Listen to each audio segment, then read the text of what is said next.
Está começando o Store Talks, onde empreendedorismo vira história e histórias inspiram o empreendedorismo. Eu sou o Felipe Bahia. E eu sou o Cleiton Quintino. Não se esqueça de deixar o like, curtir e compartilhar o nosso episódio para gerar engajamento para nós. Se você quer empreender ou deixar de ser CLT disfarçado de empreendedor, você está no lugar certo. Nós da Store vamos te ajudar nesse processo a alcançar o seu sucesso, seja lá o que isso signifique para você, pois sucesso é ter o objetivo realizado. Acompanhe-nos pelo YouTube e nas principais plataformas de áudio como Store Talks ou no Instagram como store.empreenda. Novos episódios sobre empreendedorismo todas as quintas-feiras, 7 horas da manhã, e sobre política às 19 horas, às terças-feiras. Hoje não temos convidado, mas temos um tema bem legal para falar, né? Mais uma história de empreendedorismo, de grande sucessos porte, e fracassos. E proporções gigantescas. Inovação, o empreendedorismo. Eu que diria que é uma história bem completa, né? Bem completa. Vai do céu ao inferno em 2 horas. Não, vai do inferno ao céu e volta ao pro inferno. Para alguns, pra né? alguns, exato. Nós estamos falando do BlackBerry. E conta um pouquinho da história do famoso celular BlackBerry. Você teve o BlackBerry? Eu não, meu pai teve. Eu tive uma cópia dele, não oficial, mas porque aí ele gerou tendência. Gerou tendência. Isso é surreal, né? A gente falou ontem isso aqui. Parece que os Estados Unidos ele é campeão em criar tendências, né? Não só em criar tendências, mas em inovar, gerar empresas, empreendedorismos de sucesso. É um ambiente favorável para isso mesmo. É um livre capitalismo. É interessante isso, porque o Estado não se envolve. No Brasil a gente tem alguma empresa que tenha alcançado algo parecido? Veio na sua cabeça, assim? Você fala na parte de tecnologia? De tecnologia? Não. Eu não lembro de ninguém. Não existe. A nossa bolsa de valores inteira, onde estão as maiores empresas do Brasil, ela vale menos do que uma empresa dos Estados Unidos, né, cara? Tem como dar certo isso? Uma das grandes, óbvio, tá? Não tô falando de qualquer empresa. Você comparar lá Amazon, Apple, as grandes Big Techs, a bolsa de valores brasileira vale menos do que essa empresa inteira, essa sozinha. Então, infelizmente não, porque nós temos um problema do Estado se envolver demais. E ele se envolve. Eu posso até fazer uma observação talvez um pouco controversa.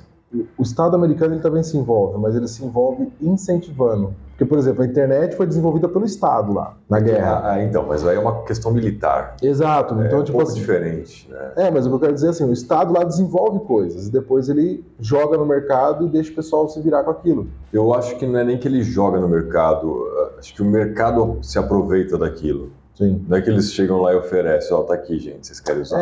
Mas por exemplo, quando você olha... É que ele não atrapalha. Ele não atrapalha. Isso já é excelente. É o que precisa. Mas ele ajuda bastante. Porque, por exemplo, você pega a SpaceX. O Elon Musk teve uma ideia mirabolante, só que quem é o maior cliente dele é a NASA. Sim. Quem incentiva ele a continuar pensando as loucuras dele e a desenvolver coisas fora da casinha é o Estado. Mas ele faria de qualquer maneira. Quem deu a oportunidade foi o Estado. Não, quem deu a oportunidade foi o Estado. Mas eu acho que o mercado se aproveitaria dele. Ele se aproveitaria disso. Sim, com certeza. Mas eu não sei se o Estado não tivesse dado esse pontapé inicial, se ele teria chegado tão longe. Pode ser. Porque é um mercado muito específico. É muito restrito. Mas aí de uma coisa ele foi pulando para outra. Né? Ele pegou uma base do Estado ali na questão dos foguetes. Gente, posso estar errado também, porque eu não sou estudante de Elon Musk. Mas depois, hoje ele tá com um satélite e a porra toda que é derivado. A internet dele é absurda, gente. Se você olha os valores... É ridículo. No Brasil, e aí eu não sei se ele tá, nesse primeiro momento, querendo entrar e depois subir o preço. Na região centro-oeste do Brasil, eles já estão adaptando caminhonetes, colocando as antenas do Elon Musk, gastando tipo R$2.000, R$3.000. Mais um planinho de assinatura que barato. Mais um planinho de assinatura, se eu não me engano, acho que o mais em conta, o mais básico é R$150 por mês, que é o preço de qualquer internet na cidade, mas a gente está falando do interior. Um lugar onde não tem nada. Vivo, Claro. A Claro e a Vivo já não funcionam ainda. A telefonia não funciona lá. É bem difícil. E as caminhonetes dos produtores estão entrando no meio da fazenda com internet, que é algo totalmente inovador. Tem uma grande diferença, né, do Estado brasileiro para o Estado americano. Começa pelo número de leis, né? A Constituição deles é muito mais simplificada do que a nossa, e aquilo que é feito em contrato ele tem uma validade séria. O Estado não se preocupa com as relações interpessoais entre a empresa. Se você tiver um problema entre vocês dois, aí vocês vêm até mim. Mas ele não tem uma uma gama de leis regulamentando essa relação. Exatamente. Ele só intervém quando, de fato, as partes não se entendem. Lógico que isso também gera outros problemas. Mas coloquei, gera, mas é aquela visão que a gente sempre fala, né? Gera outros problemas, esses outros problemas são menores do que os problemas Menores gerados. que os nossos. Porque aqui hoje a Constituição ela é muito absurda, é muito grande. Lá nos Estados Unidos, você decorar a Constituição é um dia. Eu cheguei a morar nos Estados Unidos, frequentar, passei um pouco ali quando eu trabalhava no navio, mas foi muito pouco. Mas a gente ouve falar muito de grandes empresas, não de pequenas empresas. O Brasil ele tem uma gama muito maior de pequenas empresas. Então você vai lá, um Walmart da vida, que é uma rede de supermercado gigantesca, tem toda a esquina tem lá, né? São várias lojas espalhadas pelos Estados Unidos inteiro, mas sempre de grandes empresas. Não é um negócio mais pulverizado como é aqui no Brasil, que você tem empresas mais locais. Essa é a impressão que eu tenho, não sei se existe um pouco mais esse negócio do empreendedorismo local. Lógico que existe, mas acho que no Brasil essa escala é maior.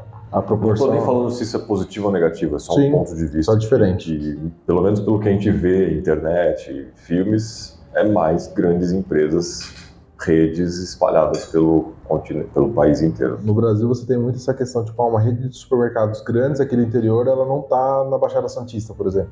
Aqui em Piracicaba, como tem o Delta, né? Tá na nossa região. Tá na nossa região. Patrocina nós, Delta. Aqui tem um concorrente do lado aqui, hein? Eu vou ali, hein? Agora, recentemente aqui em Piracicaba abriu um atacadista que comprou o Macro. E o nome dele é Máximo, alguma coisa assim. Max. Quando abriu, eu falei, onde é esse negócio? Aí começamos a pesquisar, eu e minha esposa, a gente viu que é do Paraná. E é totalmente diferente a dinâmica, é um atacadista, mas é uma dinâmica fora do padrão nosso, acostumado com atacadão, que é mais Estado de São Paulo. Eu fui lá, porque é relativamente próximo da minha casa, é caminho de vocês ali também, em Rio das Pedras. Como você disse, ele é um atacarejo, só que ele tem uma qualidade, uma apresentação muito melhor dos atacados convencionais que nós temos aqui na cidade. Isso é uma verdade. A primeira vez que eu fui lá tinha produtos que você não achava às vezes nem em lojas tipo um pão de açúcar. Acho que eles entenderam que o mercado não é esse, esses produtos acabaram sumindo. Mas tinha umas coisas bem diferentes, assim, de bem alto nível mesmo. E agora talvez eles vão entender, vão adaptar. Porque talvez o público do estado do Paraná consuma. Normalmente é isso, né? Eles vêm pra cá com a ideia de ir lá, e aqui não funciona, eles vão trocando. Minha esposa não... Errou, mas errou rápido. A minha esposa, ela não gostou. Ela foi lá e falou, nossa, eu não acho as marcas que eu estou acostumado com o atacadão. E aí Eles têm muito marca própria. Né? E aí ela fala assim, a questão dela como dona de casa, faz comida, cozinha, esse extrato de tomate, por exemplo, é outra marca, tá mais barato, mas eu não sei se é tão bom quanto aquele que é barato, é um pouquinho mais caro, a diferença do atacadão que a gente tá acostumado há 17 anos que eu compro lá. Aí a tradição dela, ela perguntou assim, não vou mais voltar lá não, mas a gente fez uma compra para testar. São redes totalmente diferentes. Sim, e é a realidade do mercado não só de diferenças entre países, mas na região do país também, né? Isso também acontece, a regionalidade. Mas voltando ao filme, né? BlackBerry. É uma história muito interessante, principalmente para quem viveu essa época, né? O BlackBerry ele foi uma tendência, todo mundo queria realmente um BlackBerry. E a forma como ele entrou no mercado foi genial, né? Ele se aproveitou de uma lacuna das bandas de internet para ter uma comunicação entre os Blackberries de forma gratuita. E toda a ideia, quando a gente vai lá para a raiz, no começo do filme, que a gente vê a ideia criada, é muito surreal, né? E ali você já começa a ter bastante insight. Você vê lá, o comecinho do filme é muito engraçado, porque tem o de maluco nerd jogando. E a primeira reunião lá é bem engraçada, porque eu acho surreal aquilo ali. Eu não sei se isso acontece no Brasil, não é minha realidade. Mas, por exemplo, eles vão para uma reunião com uma grande empresa para apresentar o produto. O nerdola lá, que é o Mike Lazarides, não sei como fala. Acho que é Lazarides. O Mike ele já tá num padrãozinho assim, ele é jovem, nerdola, mas ele já tá se mantendo num padrão executivo. Então ele já vai com uma socialzinha, tal, e ele entra. Agora o Doug, que é o... Camisa de videogame ou de banda. Uma faixa na cabeça. Aquilo é verdadeiro, será? Só uma dramatização. Mas eu olhava para aquilo e falava, cara, no Brasil, pelo menos a percepção que eu tenho hoje, se você chegar numa grande empresa e falar assim, e chegar daquele jeito, ele nem te recebe. Não passa nem na porta. O cara nem vai abrir. Tipo, segurança vai te barrar na porta, vai ligar com quem? Peraí, deixa eu ver se é verdade. Se você não tiver marcado antes... Hoje, nesse mundo de startup, tem um pouco mais de flexibilidade no código de vestimenta, beleza. Mas naquela época é surreal. Alguém abrir a porta de uma grande empresa. Mas até hoje a startup, no começo, eles mantêm um padrãozinho quando eles vão fazer um pitch. Dificilmente você vê eles tão largados. É porque eles negociam com grandes corporações. Aí não dá pro cara ficar de qualquer jeito. Mas lá dentro Mas é surreal. E é muito louco, né? Porque você começa ali já tomando tapa na cara de a falta que faz uma pessoa que entenda de comunicação, de oratória e que consiga estruturar o discurso de uma forma simples. Esse filme, para mim, ele tem duas mensagens fundamentais. Primeiro é vendas e inovação. Então, acho que tem uma terceira, adaptação. Conseguir, no sentido aí, já chegando mais pro final do filme, que é entender que de repente a tua ideia morreu. Para mim isso faz parte da inovação e deixou de inovar. Ele viu que a inovação estava acontecendo e foi resistente a ela. Já chegamos no final do filme, acabou o episódio. Valeu, obrigado. Ok, faz sentido. Tá, você incluiu a inovação mesmo. Mas é a minha forma de pensar. Sim, tem certo ou errado. Mas você não tá certo, mas não existe certo ou errado. Você não tá certo, mas... Eu sei que eu tô certo, mas não existe certo ou errado. Mas vendas com certeza. Porque ele tinha uma ideia bem formatada, não tinha um produto, ele teve que correr para desenvolver um protótipo, era um negócio completamente desajeitado, né? Quando ele foi para conversar com o cara, foi para conversar com o Jim, ele não tinha o produto na mão. Era uma ideia, né? O cara nem deu atenção e tal, só que o Jim fez uma merda dentro da empresa que ele tava, ele quis passar por cima dos outros. Aí entra o choque de geração também, né? O Jim era um cara meio inescrupuloso, ele tava meio... Totalmente, É o meu e a mesma pegada do cara do McDonald's. É o sucesso a qualquer custo. Lógico, isso traz pontos positivos, mas você vê que o cara é um belo de um lazarento. Aí o Jim vem trabalhar com os caras da BlackBerry. No final lá você descobre que ele tinha sido demitido da empresa que ele estava, que era uma puta empresa. Mas a males que vem para bem. O cara colocou a pele em risco, né? Investiu, hipotecou a casa, que é uma outra mensagem importante. Pô, se você está num negócio, bota a sua cara a tapa. Você acredita nele, né? Acredita nele. Não é fácil quando você tem alguém investindo e você só ali empurrando as coisas. Não, os caras tinham investido, fizeram negociações, construíram, fabricaram uma centena, dezenas de milhares, sei lá, de modem, na época ainda era internet de escada, para US Robotics, e ficou aquele monte de negócio parado. O Jim foi lá trabalhar com eles e começou a ajudar a resolver essas merdas que os moleques tinham feito, porque eles não eram comerciais, eram engenheiros, provavelmente de Harvard ou de MIT. Eles não mostram isso, né? A única coisa que mostra, uma parte do filme ele mostra uma fotinho do Mike, numa notícia de jornal, o gênio larga tudo, ele abandonou a universidade. Mas assim, são caras super inteligentes, né? Assim, até olhando a dramatização, não conheci, nunca vi nada sobre eles fora do filme. Tem livros sobre, porque o Se Tiver Ali vai ser mais detalhado. Mas o Mike, ele tem uma característica que transparece ser autismo, inclusive, né? E aí essa genialidade talvez seja por conta disso, inclusive, né? São fatores que talvez estejam atrelados. Né? Então, se você é algum especialista, por favor, faça análise e deixe seu comentário. Quando o Mike vem para trabalhar com eles, ele é o cara do comercial, porque ele conhece. Ele sabe jogar esse jogo corporativo. Por mais que ele tenha feito merda na empresa que ele estava, é por isso que ele foi demitido, porque ele quis sobressair, enquanto não era para ele estar fazendo uma determinada apresentação, ele passou por cima do cara que teria que fazer e por isso ele foi mandado embora, né? Por conta de falta de escrúpulo. Quando ele vem para trabalhar com o pessoal da Research RIM, isso, RIM, Research in Motion. E aí quando ele vem para trabalhar com os caras, que ele aceita a proposta sem nem pestanejar, porque ele tinha sido mandado embora da outra. E aí descobre que os caras estavam com uma puta de uma dívida, bota a casa em hipoteca. Isso eu acho legal, porque ele é inescrupuloso. Só que aí mostra também que tomar decisões de forma emocional é um problema. Sempre compra isso, decidir com raiva ou apaixonado, no nervosismo é um problema para negócio. E mostra muito isso, para tudo, mas no mundo do negócio é um casamento também. Um casamento também. E assim, o Jim, ele é muito inteligente também. Então o pessoal ele chegou lá para apresentou um produto, não tinha um protótipo, apresentou uma ideia maluca, seria uma startup. Hoje eles teriam o nome de startup. Tipicamente, porque lá no ambiente deles era jogando, um ambiente bem... O troféu era um desentupidor de vaso sanitário. E eles vendem uma ideia pro Jim. O Jim, naquele momento, na empresa grande que ele descarta os caras, fala, vocês estão tudo bagunçados, foda-se, sai fora. Mas não mostra isso. no filme, eu acho que a dramatização ela ficou um pouco falha nisso, dele mostrasse uma reflexão dele sobre, mas em algum momento ele deve refletir sobre, pô, a ideia dos caras é boa. E aí ele é demitido, é legal que ele rabisca o nome da empresa no cartão dele de visita e entrega pra eles e fala assim, ó, eu quero comprar tua empresa, gostei da ideia, tal. Só que ele vai ter uma emoção que, tipo, deu muita merda aqui, eu preciso de alguma forma buscar outros negócios, que ele compra uma ideia que deve sem analisar nada. Então quando ele chega lá, que ele olha e começa a conversar com o pessoal, ele vê que o pessoal tem uma dívida gigantesca por causa dos modems. Aí ele vai no banco até, a mulher fala, ó, eles já usaram todo o limite que eles têm. Já usaram o limite, tem uma dívida de empréstimo gigantesca, 1,5 milhão, né? Isso. E aí ali ele fala, puta que eu comprei uma dívida. Uma ideia muito da hora, faço parte. A ideia é excelente, agora eu preciso fazer um negócio. Eu tenho uma dívida. E aí faltou esse feeling do filme de falar assim, olha, ele entendeu a ideia e ele gostou da ideia. Porque em nenhum momento ele fala isso. Mostra só ele puto, quando ele descobre a dívida. Mas talvez porque seja o perfil dele, ele não transparece isso em nenhuma situação, ele tá sempre irritado. Não mostra, acho que uma cena dele no filme, que ele tá de boa, ele tá sempre irritado.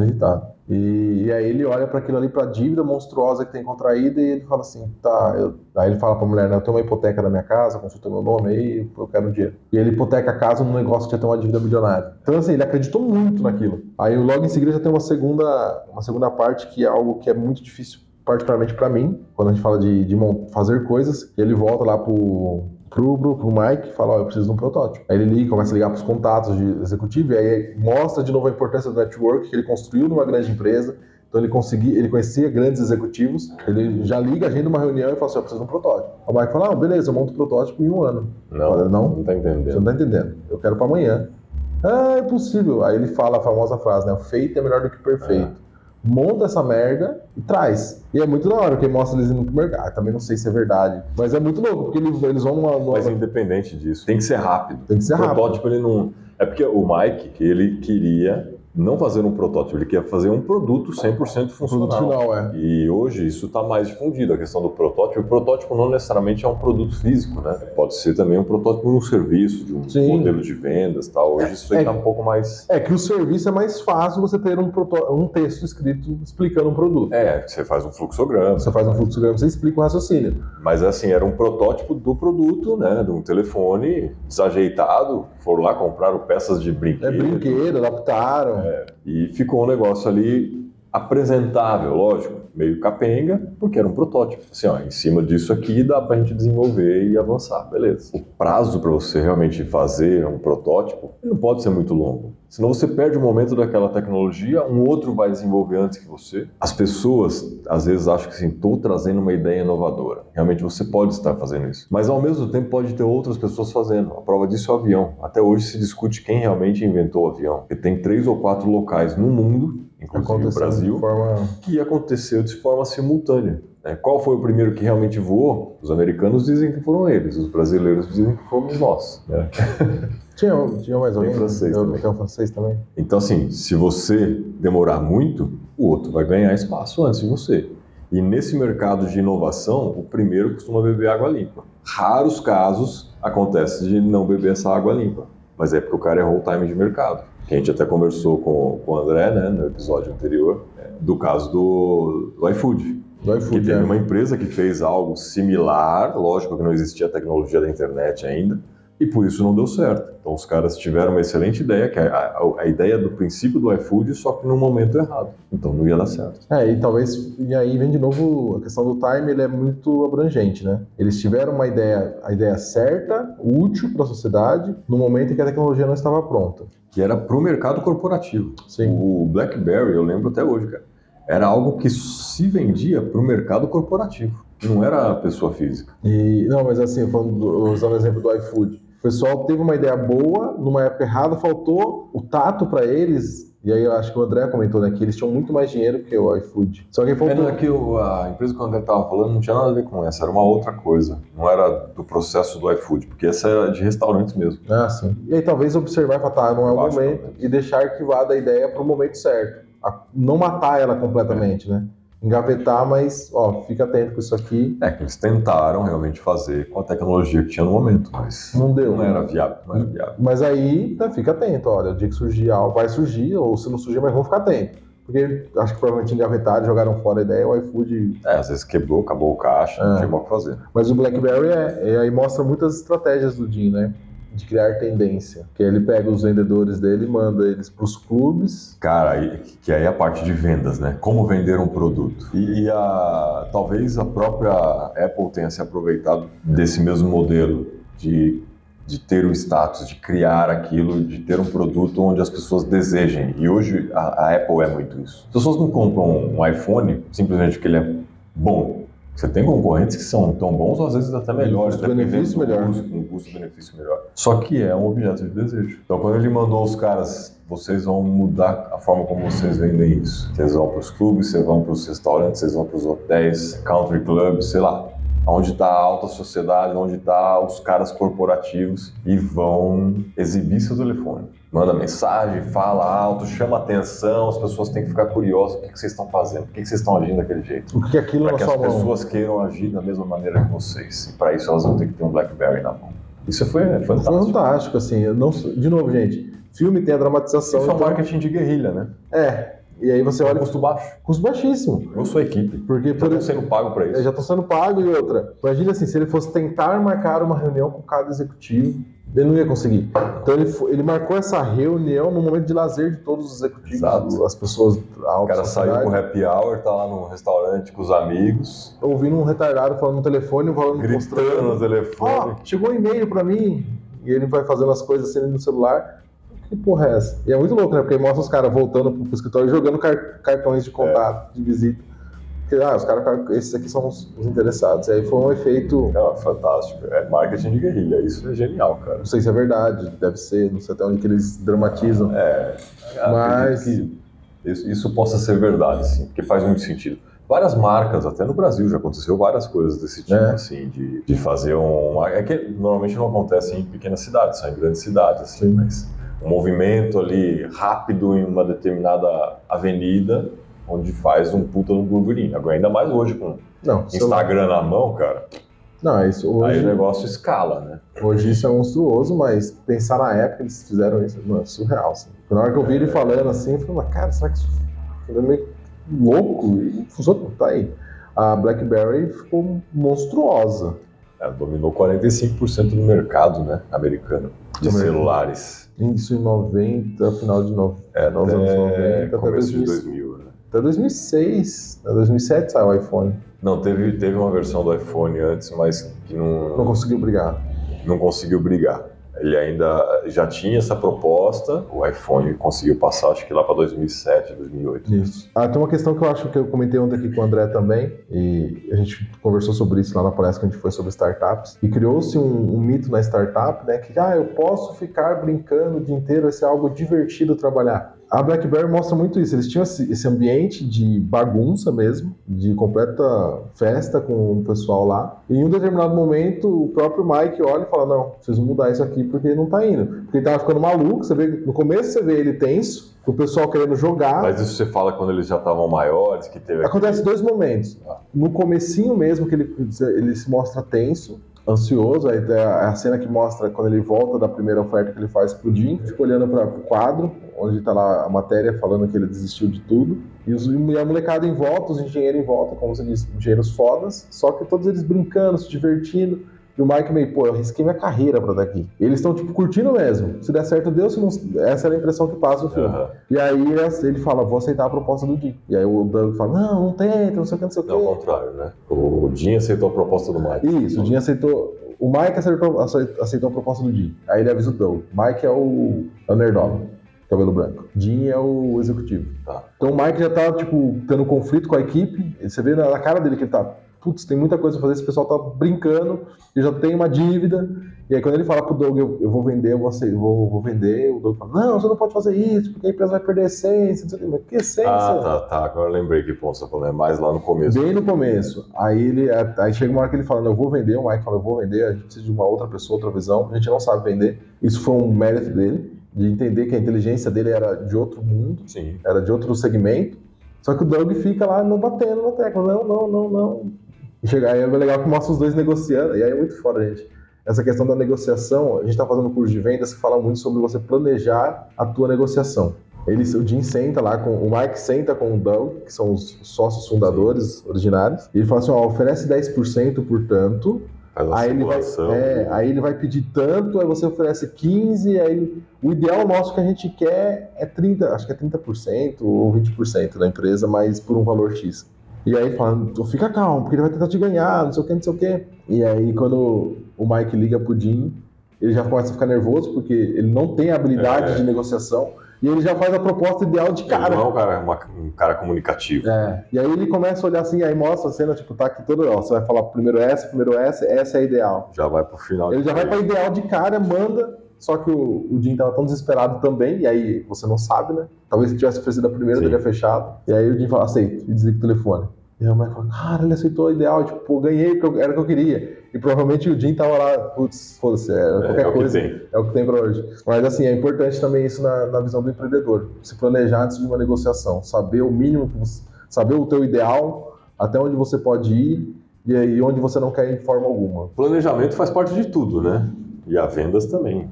Venda tem que ter um planejamento. Você não chega com os dois pés na porta. Você nunca tá sozinho. Por mais que no filme talvez tenha transparecido isso, eu duvido que essa foi exatamente a situação. Nem 2 horas, 1h40. Não dá pra você contar exatamente todos os pontos da história. Mas o planejamento ele é fundamental. Essa questão mesmo do Jim não ter analisado a empresa, eu não sei se isso foi algo real. Para mim não faz sentido, pelo menos. A não ser que ele fosse muito amador, que não é o que parecia. Ele já era um cara experiente. Então, mas aí eu acho que entra o fator emocional. Não sei. Vai ficar no subjetivo aqui, porque essa história não é contada, né? Eu vou ter que... depois eu vou fazer uma pesquisa um dia desses aí, pra saber como que foi essa visão. Porque concordo com você, de um cara profissional, experiente, de grandes empresas, ele teria analisado. No momento, da forma como é contado, aquele momento emocional que ele está passando, que ele foi demitido, que ele estava, de certa forma, queimado no mercado, e ele transparece muita necessidade de provar que ele era bom. Aí ele falou, essa ideia é boa, eu vou investir nisso aqui, o all-in, né, o famoso all-in. Eles fazem um negócio, o Jim entra para a empresa, primeira vez que ele vai lá, ele encontra aquele monte de modem, que era uma negociação que os moleques tinham feito com a US Robotics. Estavam lá fabricando alguns modems, deixaram lá no estoque e a US Robotics enrolando eles. Nada acontece, os caras não mandam pagamento. E aí o Jim sacou, né? Assim, cara, eles estão te enrolando. Eles não vão ficar com esse negócio aqui. Aí ele cata o telefone e liga para a US Robotics. Foi nesse momento que ele decide vender a empresa pro Jim, né? Uma parte da empresa pro Jim. E aí o Jim pega o telefone já dentro da empresa lá, que era uma sala cheio de computadores e os caras ali com componentes eletrônicos soldando as plaquinhas, arrumam um canto no depósito pro Jim, o cara fica puto da vida, e aí ele liga pra US Robotics. Vamos resolver esse negócio aqui, me manda tanto, vocês ficam com esse negócio aqui, não sei o que, eu não lembro quais foram os valores, né, que ele teve uma negociação ali. Bem legal, essa também é uma negociação que aí é o fator que a inteligência do Jim é aí. Então, tipo, ele chega e fala assim, ó, eu quero meu dinheiro, eu quero que vocês acordaram, esquece, mandei um fax, não vai ter. Tá, então eu quero tanto, ele já joga um pouquinho pra baixo. Só que antes dele fazer essa alegação, ele pergunta, quanto você gastou pra produzir tudo isso? Ele, entre tudo, gastei mais ou menos isso aqui. Falei, então tá bom. Aí ele joga o preço de mercado, reduz um pouco, paga isso, que aí é o custo. E aí o cara também nega, ele baixa um pouquinho abaixo do custo, cara. Leva embora esse negócio. Porque a US Robotics estava alegando que os modems eram defeituosos. Isso. Né? E era só uma desculpa para não levar o... E eles tinham pegado um de amostra, né? Sim. Eles contam. Então, eles copiaram. Então, mais uma vez, a inexperiência dos engenheiros, né? Sim.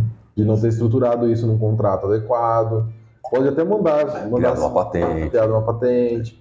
N fatores, né? É a inexperiência. E aí, assim, estamos levantando esses pontos porque são coisas que você tem que tomar cuidado, né? O mercado está aí para isso. Aqui o mercado brasileiro, ele ainda é muito inexperiente. O brasileiro ele é muito malicioso, mas talvez não para negócios desse tipo, né? Principalmente quando envolve grande escala. É por isso que as grandes empresas multinacionais acabam engolindo a gente também. Sim. E eu brinco muito que não importa o segmento que você tá, a experiência ela vai ganhar sempre, quase sempre. Então, assim, o mercado americano, a gente está falando de 96. O mercado americano, talvez eles já tivessem esse tipo de conversa entre pessoas aleatórias desde aquela época. E quando você olha umas histórias, que eu comentei com você ontem, McDonald's, aí tem a história agora essa do BlackBerry, tem a Apple, eu li o livro da Nike. Quando você vê essas histórias, todas elas são parecidas. Sim. São ideias e o cara correndo atrás das ideias e tendo um ambiente que favorece isso. Então eles estavam discutindo isso nos anos 90. Eles estavam discutindo isso muito antes. É muito dos Estados Unidos. É muito antiga. Então, aí vocês vão falar assim, mas se a gente pensar no Brasil, fazendo um comparativo, o Brasil ainda é muito agro, mas em 1800, a escravidão acaba em 1888. Acaba não, né? Abolida e tal, tem todo um transtorno ali. Mas nessa fase, os Estados Unidos já estavam fazendo empresa. A dinâmica do financiamento coletivo, que a gente tem muito hoje no Brasil, que veio com a startup, eles têm isso desde sempre lá. Mas aí eu acho que é até uma questão da forma como a colonização aconteceu nesses dois países também. Acho que isso tem muita influência, sim. Sim, tem. Foi feito para explorar mesmo. São vários fatores, né? Lá também, mas lá tem o fator... Lá não tinha que ser explorado. E aí a sociedade se adaptou rápido. Na verdade, lá foi para desovar os baderneiros da Europa. Em um determinado momento foi isso que aconteceu. Joga lá. Mas assim, tem esses fatores históricos, mas é muito distante, né, a questão. Então, enquanto eles estavam pensando no negócio, como a gente está pensando hoje, eles estão anos-luz na frente. Quando você vê o livro da Nike, ele vai contando a história dele, e é basicamente assim, ele tem a ideia do tênis, ele tem uma ideia de um tênis simples, precisa baixar o custo de produção, porque os líderes de mercado americanos já estão consolidados, ele não consegue competir com isso, e ele vai buscar no Japão. Então você pensa, ele conta assim que ele emprestou, o dinheiro era muito valioso naquela época, ele catou dinheiro, ele pôde ir até o Japão, porque os Estados Unidos já tinham pós-segunda guerra. Ele vai contando a história e fala, caraca, mano, ele saiu, foi para outro país, numa época, hoje o Brasil tem isso, mas nessa mesma época o Brasil... A globalização ainda era quase zero. O famoso era só mato, né? Tava engatinhando, e eles já estavam fazendo esses intercâmbios. Aí você começa a olhar e fala, cara, é muito surreal isso. Pra gente alcançar isso, a gente precisaria ter um ambiente mudado assim, drasticamente hoje. Infelizmente, volta a questão do Estado, né? O Estado tem formas de ajudar. A melhor delas é não se metendo. Só dele reduzir, assim, simplificar o processo. Estamos aí com a questão do próprio Uber, né? Sim. Se meteu no negócio, é capaz da plataforma deixar de existir no Brasil e voltar aos táxis caros, prejudicando a população em termos de custo, mais dificuldade de acesso, em termos de comunicação mesmo, talvez deixando um monte de gente que, por menos que seja pago, né, que o valor não seja substancial, Uber nunca foi feito para, imagino eu pelo menos, para ser o ganha-pão de uma família. Não. É um complemento de renda. O Uber, ele foi eu não preciso estudar mais, não sei a essência, mas eu tenho essa mesma percepção. Foi algo que eles tenham otimizado, eu facilito a vida do cara que precisa dessa urgência e ajuda esse cara que tá fudido. Mas não tá tão fudido porque tem um carro. Então, se ele ainda tem um carro, ele tem um negócio ali que ele talvez tá pensando em se livrar do carro, tem a dívida. Existem muitos desses, porque eles devem ter observado o mercado como um todo. E, de fato, na minha visão, a ideia nunca foi para um fim. É tipo o McDonald's. Eu vi alguém falando isso. Trabalhar no McDonald's não pode ser o seu fim. É o seu começo de carreira. A não ser que você seja da diretoria. A não ser que você faça carreira dentro do McDonald's. Mas o McDonald's não vai absorver a carreira... Mas aí não é carreira dentro de uma lanchonete. É dentro do grupo. Do grupo corporativo. A não ser que você seja um investidor que vai montar uma franquia. E aí, a não ser que você seja o gerente. Mas aí é outra dinâmica. Pegada. Mas a grande massa que entra no McDonald's é para vocês conhecerem processos, entenderem o contexto de uma empresa, como ela funciona, porque tem procedimento.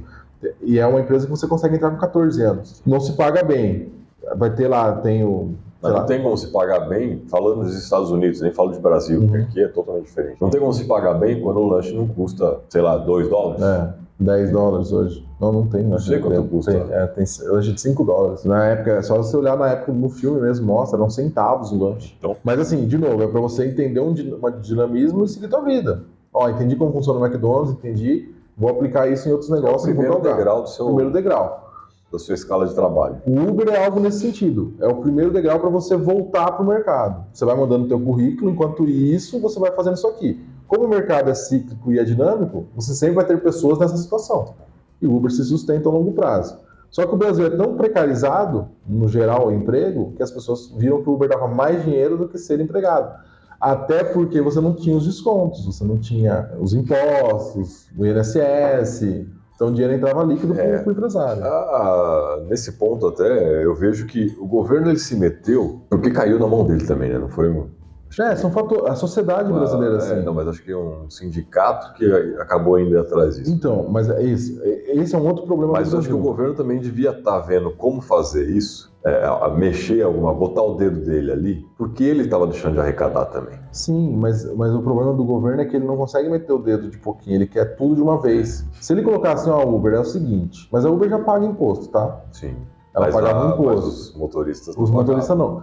Aí o governo quer dos dois lados. O governo quer dos dois lados. O governo podia olhar, o Estado poderia olhar... errado, tá, gente? Já foi tributado uma vez. O Estado poderia olhar de um lado e falar assim, tá, tem quantos Ubers rodando aqui? Vamos regulamentar então, ó, Uber, você não pode exigir horário do teu funcionário. Olhar esse aspecto. Tem questão de vínculo? Tem questão de subordinação? Ele é um empregado? Não, não é. Então, emite uma nota dizendo, vocês não são empregados, a relação aqui é de autônomo. E acabou.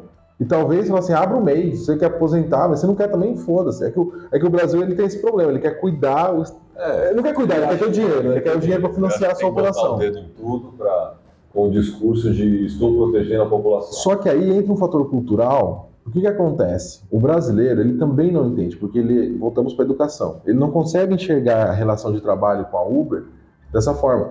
Então começaram a ter motoristas de aplicativo que, no desespero de ganhar mais, trabalhava 12 a 16 horas por dia, entrar com ações da Uber, contra a Uber no Ministério do Trabalho. Então você nota, a população ligou um alerta para o governo.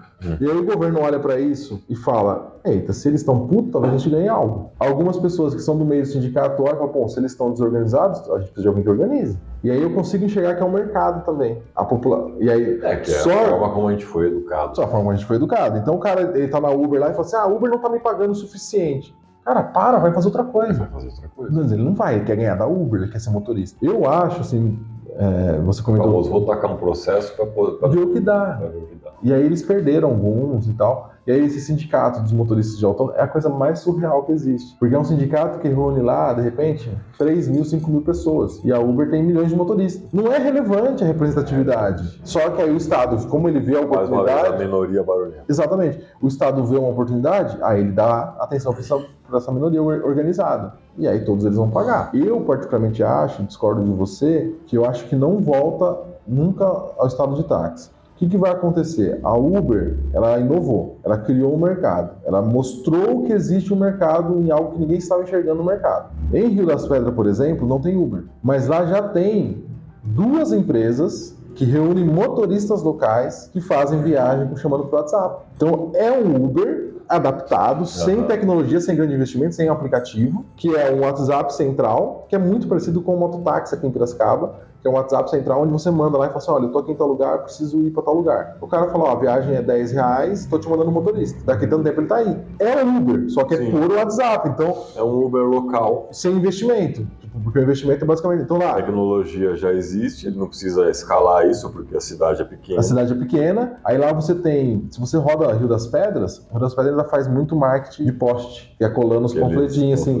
Então você roda em Rio das Pedras, você vê vários panfletos dessas 2 empresas. Um é Rio Corridas e outro é Girl Drives, que é só de mulheres. Então eles já estão até inovando nesse aspecto, é um grupo de mulheres que dirigem só para mulheres em Rio das Pedras. E aí já você vê lá, tipo, você anda pela cidade, você vê, corridas dentro de Rio das Pedras dá R$10. Aí você vê o outro, corrida dá R$8. Começou com 15. E um foi brigando com o outro, foi baixando. Hoje está em R$8 para rodar em Rio das Pedras. O ônibus, o local é 4. Você tem que esperar o horário do ônibus. Então, Sem conforto. Então, assim, eu acho que não volta mais. Porque o Brasil tem um negócio que a lei não pega. Tem leis que não pegam. Essa lei, o que vai acontecer? O Uber, ele vai morrer porque ele vai estar sendo observado, então provavelmente as corridas vão ficar mais caras, mas vão surgir esses grupos organizados de motoristas de Uber. Cara, eu não quero mais um Uber. Vamos montar o nosso grupinho aqui, vamos conflitar, vamos fazer um marketingzinho aqui. E aí esses caras, eles se tornam invisíveis, porque vai ser um grupo de pessoas desorganizados formalmente, vão ser tipo lá, sei lá, 1.000 motoristas um mês, cada um com seu MEI, todo mundo tendo um número de WhatsApp de central para falar. Cada um vai inventar um nome. Esse é o mototáxi. O mototáxi nunca chegou a ter essa regulamentação. Que hoje o Uber inclui o mototaxista também, né? O Uber abriu esse outro braço, mas o mototáxi existe em Piracicaba. Sim, décadas. São Paulo, eu falo Piracicaba porque São Pedro não tinha mototáxi, é onde eu cresci, mas quando eu vim para Piracicaba eu me surpreendi com o mototáxi. Eu não acho nem que o Uber vai deixar de existir no Brasil, não, porque...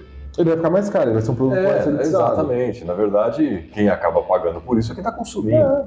Essa história que o governo fala, não, a gente vai tributar a plataforma. Cara, isso reverte para quem está consumindo, não adianta. Não tem jeito. O Uber já é uma plataforma que nem dá lucro, mas os caras vão tirar da onde? Então assim, não reverte. O que eles vão fazer é isso. A Uber vai falar, agora eu tenho que pagar X%. Pode diminuir. Né?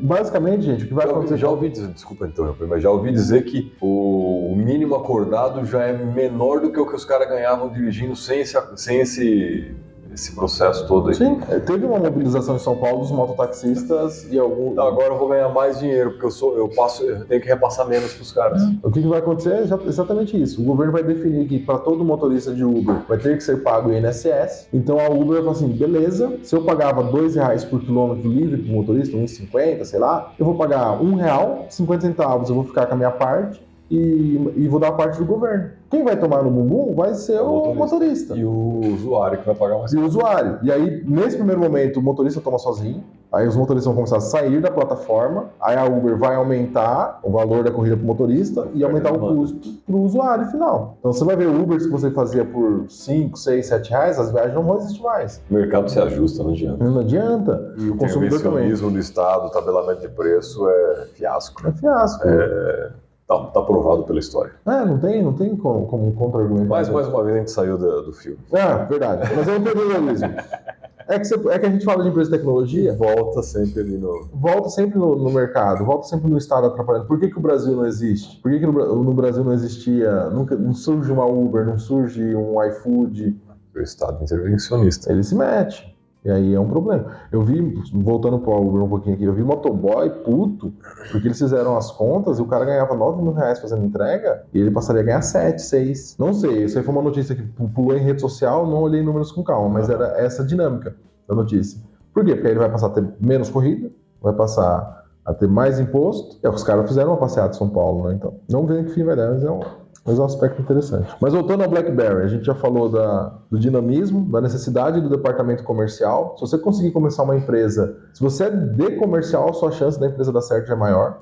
O que a gente sempre fala, né, Cleiton? Uma empresa que não vende, não tem um negócio. Empresa desorganizada que vende, entra dinheiro, tem um mínimo de lucratividade em cima da sua venda, ela continua rodando, mesmo bagunçada.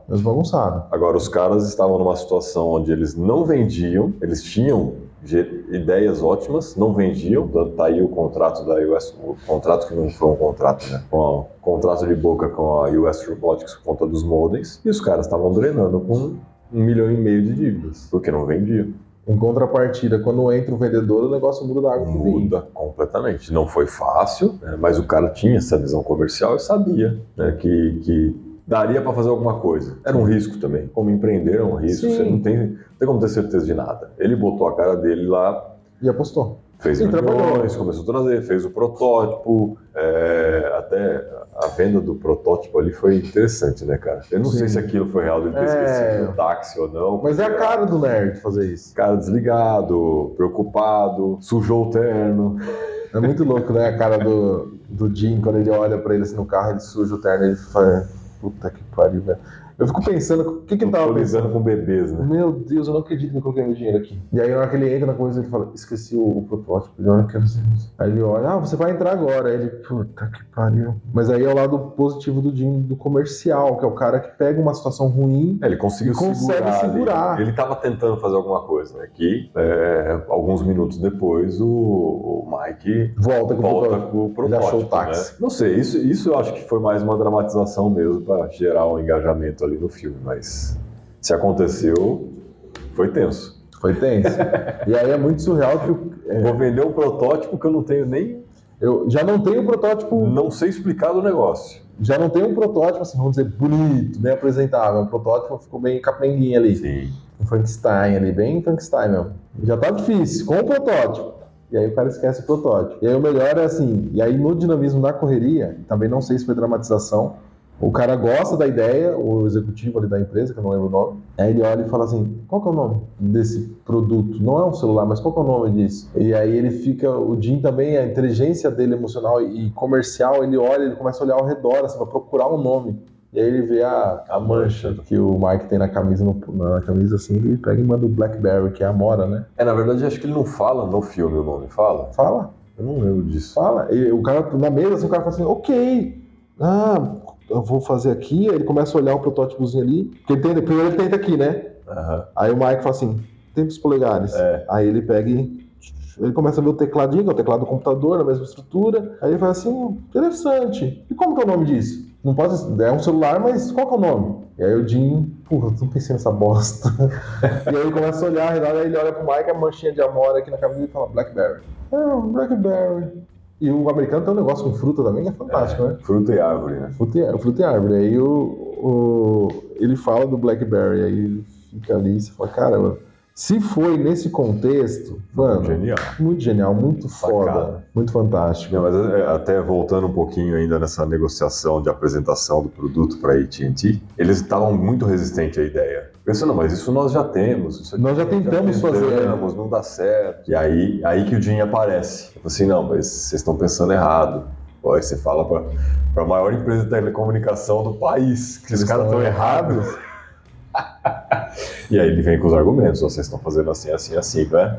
Os caras, então, mas a gente vai assim, assim, assim, porque na verdade cada BlackBerry é um servidor e um computador central é o cliente, né? É a forma contrária que eles estavam fazendo. Aí é uma questão mais de tecnologia e arquitetura de redes de computadores. Mas aí ia desafogar e ia ser possível fazer essa comunicação de rede entre BlackBerrys e a operadora de telefonia. Isso foi muito genial. E aí foi a ideia que realmente... Eu digo que isso talvez seja a maior inovação, maior do que o próprio BlackBerry. O próprio aparelho, né?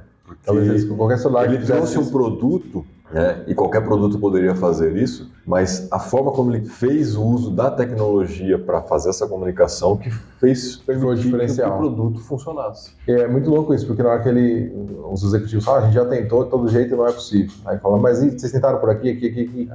Aí eles olham, mas como você faria isso? Aí ele começa a dar a aula dele ali, que aí é onde ele é bom. E aí a parte técnica ele, arregaça. E aí foi uma vantagem que nessa reunião tinha técnica. Que posteriormente se tornou um problema também, né? Não qual parte você fala? Ah, sim, a rede, né? Quando começou a sobrecarregar. Aí também, fazer o quê? Que aí mostra mais uma vez o Jim inescrupuloso, né? Indo atrás dos caras. Aí é muito louco, cara, é muito louco isso, porque a gente tem uma imagem também, uma visão de que o americano... A gente tem muita síndrome do vira-lata no Brasil, então a gente acha que o brasileiro, ok, a gente tem problema, mas a gente acha que o outro é 100% bom. E não é, meu. Tipo, o Jim, ele começa a roubar engenheiros de outras empresas. De uma forma que... Ilegal. Simplesmente ilegal. Lá nos Estados Unidos você tem regras, né? E ele vai lá e ele cria um contrato. Ainda mais quando você mexe com bolsa de valores. Exato. É seríssimo. Aqui... Então, mas você vê que assim... Daí a Petrobras para provar. Lá teve um processo que não aconteceu nada. Não aconteceu nada. Mas, por exemplo, é muito louco isso, porque... O mercado americano ele é muito agressivo em alguns aspectos. Então tem um cara lá que ele quer, acho que é da Palm Top, né? Que é, isso. Que ele quer comprar. Que aí ele chega na mesa de negociação e ele fala, olha... Foi bem no começo também, antes da negociação com o Jim, né?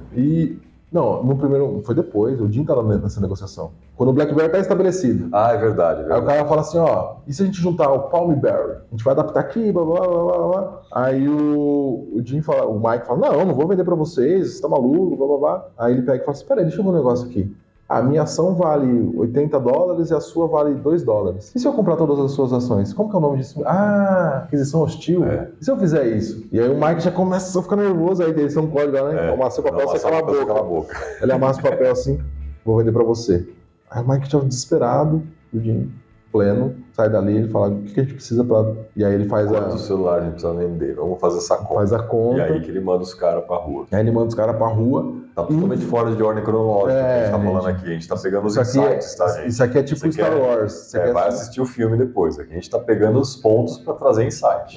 E aí ele vai, onde se ele inflar a venda necessária para que a Palm não compre a BlackBerry de forma hostil, as duas empresas fiquem equiparadas em mercado, ele precisa vender mais. Só que se ele fizer isso, a infraestrutura sobrecarrega. E aí ele volta pro Mike e fala assim... que acontece. Isso acontece, e o Mike fala, vai sobrecarregar a rede, não faça isso, vai parar tudo, vai travar tudo. Fala, mas você disse que você tem os melhores engenheiros do mundo. Ele falou, não, eu disse que eu tenho os melhores engenheiros do Canadá. É Canadá? Canadá. Aí o Jim fala, onde tá os melhores do mundo? Tá na Google, tá aqui, tá Microsoft, ali. Microsoft. Aí ele fala uma outra empresa lá, que eu não lembro o nome. Ele dá nome de algumas empresas gigantes de tecnologia.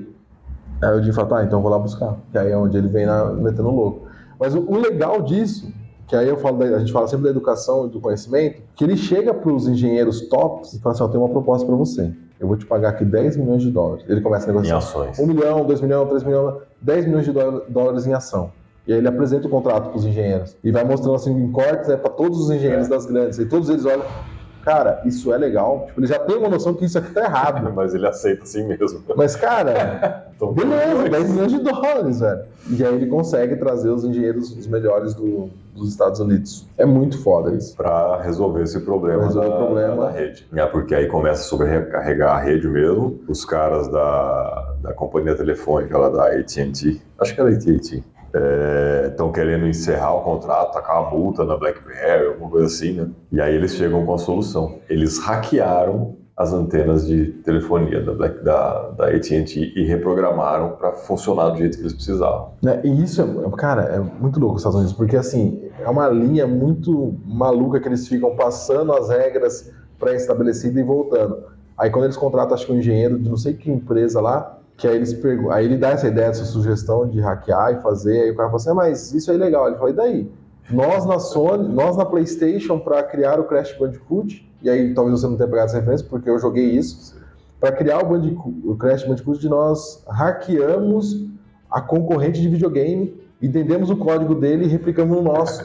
Aí você fala, cara, até no videogame os caras estão... Chega uma hora que eles falam, foda-se. Só que eles têm inteligência e estrutura para fazer isso, né, aqui no Brasil, que é, de certa forma, uma engenharia reversa. No Brasil tentou-se fazer isso uma época, no governo militar. Se importava os equipamentos de fora, desmontava e começava a reproduzir. A real é que não é que nós não temos bons técnicos, bons engenheiros, né? A formação nossa, ela é boa, só que os caras que são bons vão embora. Então, mas esse é o ponto. Nós temos uma base ruim, temos poucos técnicos e engenheiros com esse potencial. A escala é pequena. Como a escala é muito pequena, esses caras são facilmente comprados pelo exterior. Com a internet hoje, os caras continuam no Brasil, eles pegam os melhores dos dois mundos. Eles continuam no Brasil, às vezes morando numa região praiana, top aqui, recebendo em dólar. Né? Ele consegue ter uma vida top no Brasil. Eu conheci muitos assim. Infelizmente, esse é um ponto que se não mudar... Bom, não vai mudar. Não vai mudar. Infelizmente não vai mudar. Mas é isso, assim, você usar todas as suas armas para alcançar o seu sucesso. É isso que eles estavam fazendo ali. Né? Sim. Legal ou ilegal, aí fica a julgo de vocês, mas eles tinham um objetivo. Quando você tem um objetivo, e aí o objetivo talvez venha por conta da necessidade, e chegou em algum momento a ser ganância... Anda muito junto, né?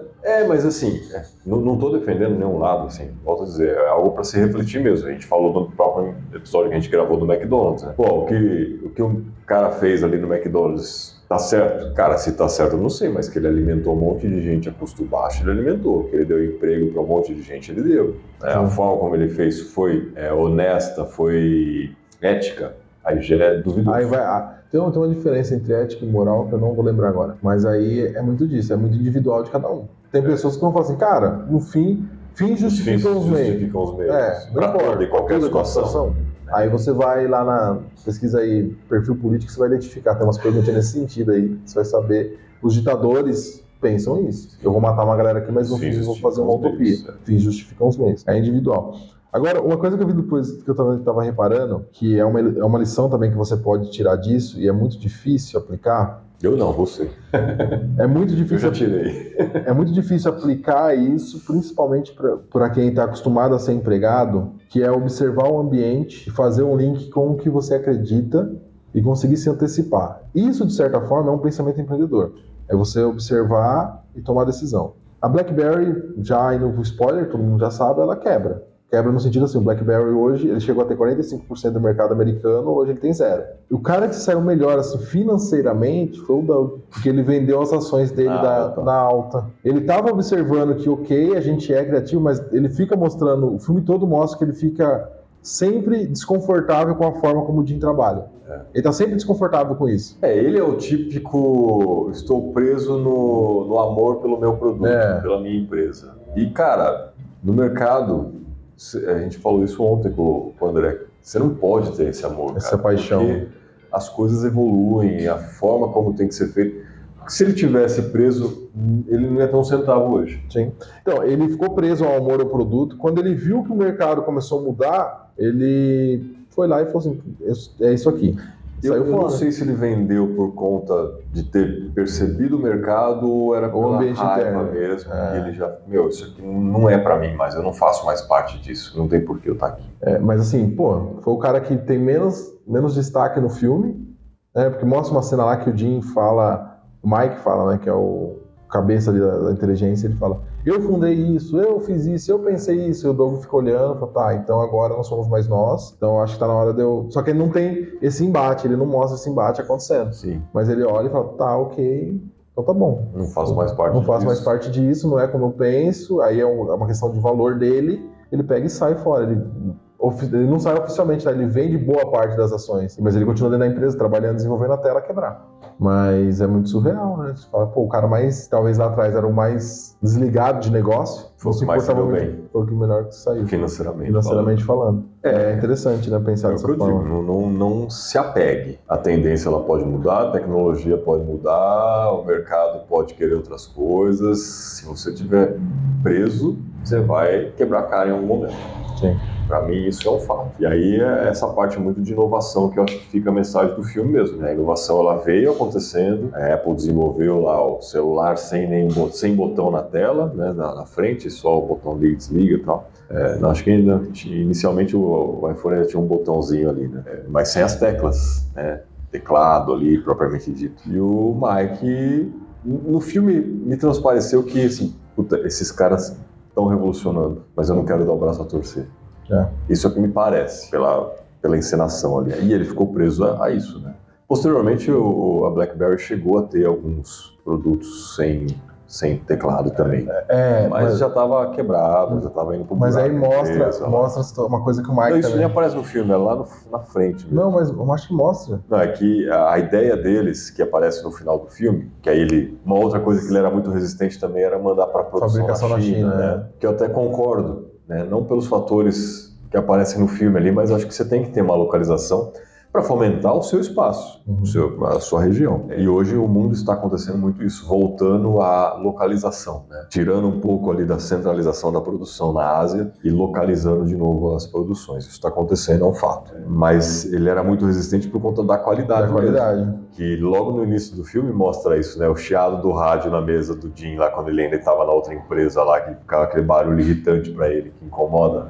Aí ele vai lá, desmonta o rádio, arruma o barulho lá, tenta arrumar, acho que não arrumou, né? Depois o rádio vai junto com o Jim, o produto que aparece lá, que eles mandam para a fabricação na China por conta de custo, que a empresa já estava passando por um pouco mais de dificuldade, um celular com tela e teclado escondido, né? Você deslizava. Aquele que você deslizava, o flip, assim, né? Mas a BlackBerry chegou futuramente, cronologicamente na história do filme, não aparece, mas eles chegaram a ter um celular só com tela, sem padrão smartphone de hoje. Não tem jeito, porque, de novo, aquilo que você falou no começo. Do mercado. Quem chega primeiro bebe água limpa e depois é natural que você tenha pessoas fazendo a famosa engenharia reversa, desmontando. Os primeiros celulares que eu comprei, smartphones sem teclado, eu tive um LG estilo BlackBerry, que você vê, tipo, a LG já começou a produzir. Tinha outras, Nokia, tinha o estilo BlackBerry. Sim. E aí eu lembro que uma vez eu cheguei eu tive celular muito tarde, tá? Eu lembro que eu cheguei com o meu... Eu achava muito legal ter o celularzinho com teclado. E aí eu cheguei com os amigos meus conversando e todos eles já estavam usando o smartphone já sem teclado. Aí eu falei, pô, Eu tive mudou. um BlackBerry, sim. BlackBerry Eu mesmo? lembrei, cara. Ah, não, era um da Nokia, é verdade. Meu pai teve um BlackBerry, eu tive um da Nokia similar. Eu tive um LG e minha esposa teve um da Nokia, estilo BlackBerry. Pô, funcionava legal. E aí eu lembro que eu cheguei e o pessoal tava com os smartphones. E aí um colega meu tava indo pro Paraguai, falou, Cleiton, tem uns celulares assim, sem teclado, blá, blá. Falei, traz um pra mim. E na época eu paguei acho que uns R$300. Mas era celular de marca ou aqueles chinesão, iPhone? Chinesão, iPhone, nessa pegada aí, no Paraguai. MP5, MP7, MP10. Exatamente. Minha esposa teve também. Aí esse primeiro que veio, minha experiência foi muito ruim. E aí eu voltei pro teclado, porque o negócio não reagia, você passava, não mudava. Eu demorei depois para vir pro estilo iPhone, pro estilo sem tecla, por causa disso. A experiência foi tão ruim com esse chinês que eu falei assim, não, esse celular é só uma bosta. Aí depois eu comecei a ver pessoas usando, aí próximo começaram a migrar, vai, tá bom. É que realmente, quando começou, o iPhone era o único que prestava, né? O meu primeiro nesse estilo só tela, sem tecla, foi um Nokia da Windows Phone. Eu gostava bastante, que acabou que sumiu também. Morreu também. Aí você vê que Nokia foi quem inventou o celular. Voltou aí, mas você nem aparece. Não, ela não consegue destaque. A Microsoft comprou, mas aí não sei o que rolou, também não deu certo o Windows Phone e morreu. E a Nokia voltou, que acho que alguma outra empresa comprou o nome e está seguindo, mas... Então hoje a briga ela é muito forte, é Samsung e Apple. A própria LG meio sumida, a Motorola perdeu muito espaço. Pô, na época, não sei se você chegou a conhecer, o StarTAC. Todo mundo queria um StarTAC. Meu pai teve um Tijorola daqueles. Tijorola é foda. Carregava uma bateria extra, né? Não durava nada aquele negócio. Né? Mas hoje o domínio é Apple e Samsung. É surreal isso, mas existe uma gama monstruosa, né? Você vê, e as empresas vão morrendo no caminho. Tem várias chinesas que estão... Porque o mercado chinês é muito grande. Então, mas aí esse é um ponto. Aí é uma falha que, quando se fala de tecnologia, aí você vai entrar em geopolítica com a cacete A4. A Apple... e ela também faz a mesma coisa que a BlackBerry. Você vê que isso se repete nos Estados Unidos. Eles começam algo fudido, foda, ganham mercado, dominam. Os concorrentes americanos começam a fazer algo similar, com qualidade similar, em preço acessível, competitivo. Aí os grandes, normalmente... Não tem empresa de tecnologia nesse sentido nos Estados Unidos? Não, eu não sei, deve ter alguma coisa ali. Tipo, a Motorola é o quê? Hoje é chinesa, mas a origem eu não sei. Mas começam a entrar nos Estados Unidos outros caras com preço menor. E aí eles migram para a China. E aí eles levam a tecnologia que o chinês não desenvolveu para lá. E hoje você tem já a Huawei e a Xiaomi, ninguém sabe como fala de verdade. E agora eles têm o Redmi Note. Cara, é o iPhone. A minha esposa teve o Lucas ainda tem um. Não o Redmi Note, mas acho que até era o Redmi Note, mas já faz tempo. Minha irmã e meu cunhado gostam. O Redmi Note... Mas também não é um celular de custo baixo, ele é mais barato do que a maioria. Mas ele é muito mais barato. Não é tão mais barato assim hoje. 40%, 30%. Mas a durabilidade, a qualidade não é. É que assim... Voltamos a dizer, virou uma questão de status, principalmente no Brasil. Sim. A gente já falou muito disso. O iPhone 15 aqui Pro Max está na faixa de 10 mil, 11 mil reais no Brasil. Que barateou. Para mim, eu achei que talvez ficou tanto barateou, mas eu achei que você ficaria até mais caro. Só que 11 mil reais no Brasil, cara... É muito dinheiro. É muito dinheiro. 11 salários mínimos. Mais de 11 salários. Um cara nos Estados Unidos compra um iPhone desse por $1.500. Ele compra com um mês de trabalho, ele consegue comprar e sobra dinheiro. Então, essa é a grande questão. E aí, quando vem esses outros produtos de tecnologia similar, mas com baixa qualidade, acaba ganhando espaço. Porque é uma questão... O cara que vai comprar, ele vai fazer financiamento num celular, num iPhone, para mostrar o status. Tem gente que pode, óbvio que tem gente que pode. Mas não é a maioria. Você vê um monte de gente na rua com iPhone. Às vezes o iPhone dele é mais caro do que o carro que ele está dirigindo. Mas virou um status. E outra, como é um negócio que traz o status... O usado vende. Então o cara opta por comprar... Eu sou um cara assim, gente. Eu compro um iPhone usado ao invés de comprar um Samsung novo. Mercado de segunda mão. O mercado de segunda mão funciona, porque realmente o iPhone ele tem essa durabilidade. É um celular que você não pega vírus. Só a bateria é uma bosta. A bateria é uma bosta, mas o meu fica conectado 100% do tempo. Você carrega um power bank junto, acabou. Se você tiver um power bank. Mas como eu trabalho em escritório, eu consigo deixar, eu fico fora do escritório muito pouco, mas ele segura um dia sem uso. Aí fora você tá no carro ali, tá carregando.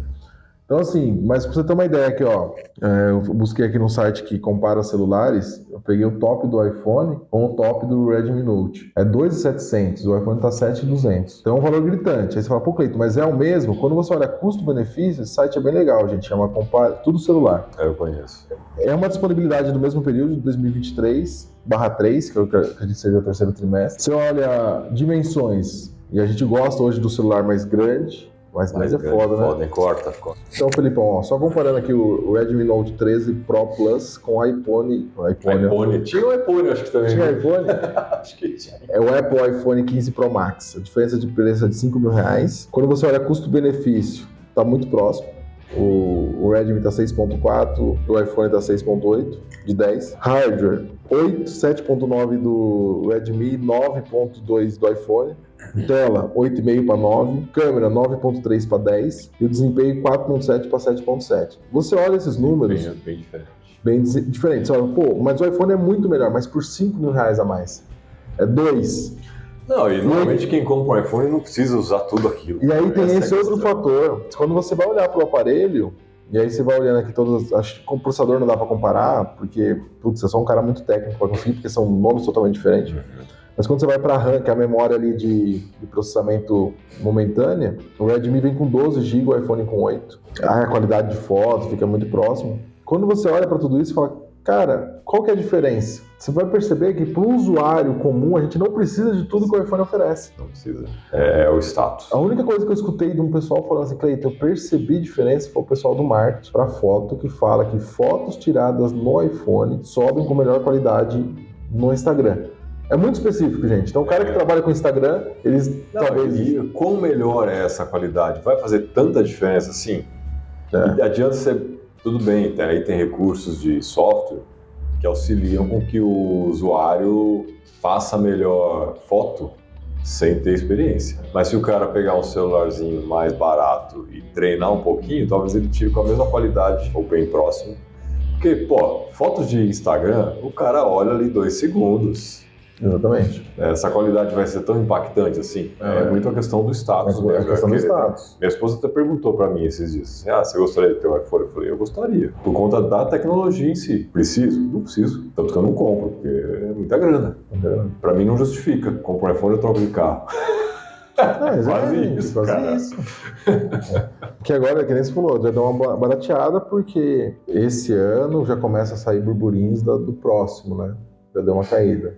Mas assim, eu estava fazendo algumas análises aí, até por conta do iPhone mesmo. Hoje um iPhone nos Estados Unidos e aqui no Brasil, a diferença de preço não é mais como era tão grande. Não é. A diferença vai dar aí R$3.000 de diferença. É bastante? Lógico, R$3.000 é bastante. Mas antes chegava a ser mais do dobro, cara. Já tá mais diluído isso. Porque chega uma hora que o produto não vende no mercado.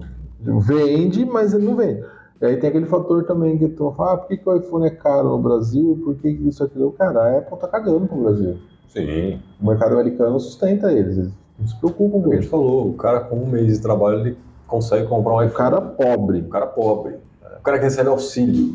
O auxílio lá é $2.000. O cara compra um iPhone. Aqui o cara tem que trabalhar com um salário mínimo de 1 ano para comprar um iPhone. Estamos falando sempre do top da TEM, os mais baratos, obviamente.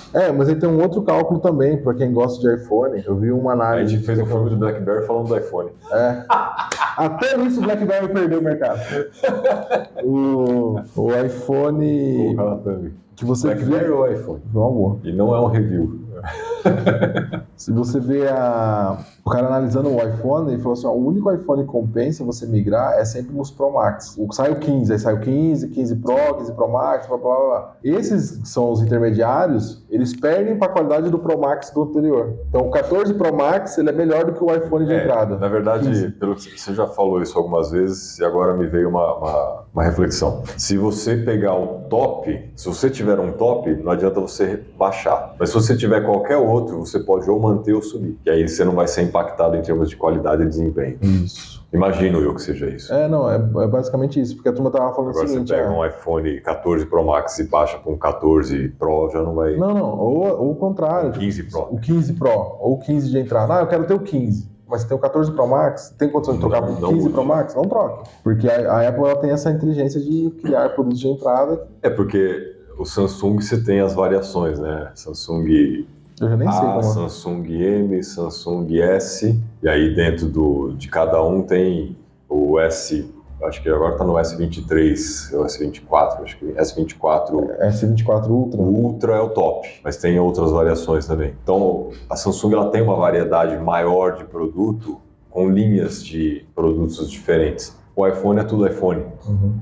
Aí eles mantêm, eu nem sei qual que é o que está sendo fabricado ainda, além do 14, do 15, talvez o 13 ainda tenha. Não sei. Talvez. Então você pega modelos mais antigos, com algumas variações, modelos novos com algumas variações, mas é tudo iPhone 13, 14 e 15. Uhum. A Samsung ela tem novas linhas de produto com ramificações diferentes. Tanto é que acho que é por isso, o iPhone ele criou um negócio que ele é único, então ele não precisa ter essa variação porque o mercado que ele atende sustenta esse. Exato. A Samsung criando essas ramificações perde para ele ainda em questão de mercado, valor de mercado e tudo mais. Mas o iPhone não está preocupado em atender o mercado terceiro mundo. Não, é o mercado premium. Ele quer o mercado premium. A Samsung, eu não consigo brigar no premium com o iPhone, então eu vou pegar esse mercado terceiro mundo. Então por isso que eu tenho um Samsung de 600, 800 reais. Exato. É focado para nós. Existe ainda. O quê? Samsung?